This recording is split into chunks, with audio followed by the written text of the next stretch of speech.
జనవరి 22న ఓ మహత్తర కార్యక్రమం జరగనుంది. కొన్ని వందల ఏళ్లుగా కోట్లాది మంది ప్రజలు కంటున్న కళ నెరవేరనుంది.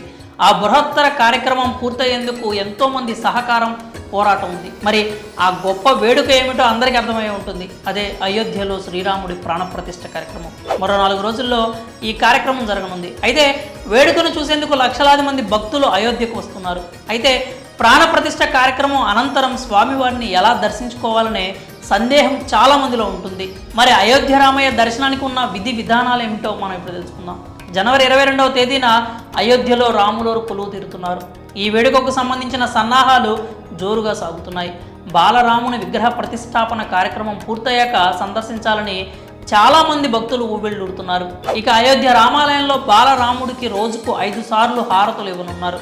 అందుకే 3 హారతులు మాత్రమే భక్తులు దర్శించుకోగలుగుతారు. ఇక రామయ్యకు ఇవ్వనున్న హారతులు ఉదయం 6:30 గంటలకు, మధ్యాహ్నం 12 గంటలకు, సాయంత్రం 7:30 గంటలకు నిర్వహిస్తారు. ఇక శ్రీరాముని దర్శనం విషయానికి వస్తే ఉదయం 6 నుంచి 11:30 గంటల వరకు, తిరిగి మధ్యాహ్నం 2 గంటల నుంచి రాత్రి 7 గంటల వరకు దర్శనం చేసుకోవచ్చు.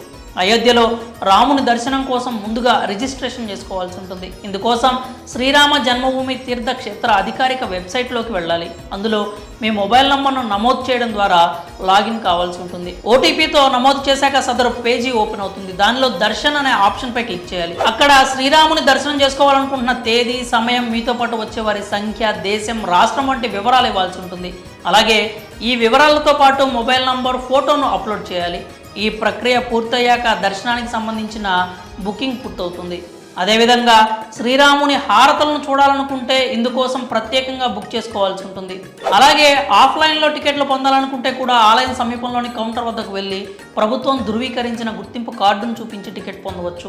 దర్శనం కోసం టికెట్తో పాటు ప్రభుత్వం ధృవీకరించిన ఐడి ప్రూఫ్ను ఖచ్చితంగా మీ వెంట తీసుకెళ్లాల్సి ఉంటుంది. అలాగే దర్శనం కోసం రిజిస్ట్రేషన్ చేసుకున్నాక దర్శనానికి 24 గంటల సమయం ముందు సంబంధిత భక్తునికి సందేశం లేదా మెయిల్ వెళ్తుంది. ఇక దర్శనం విషయంలో స్త్రీలు, పురుషులు సాంప్రదాయ దుస్తుల్లో మాత్రమే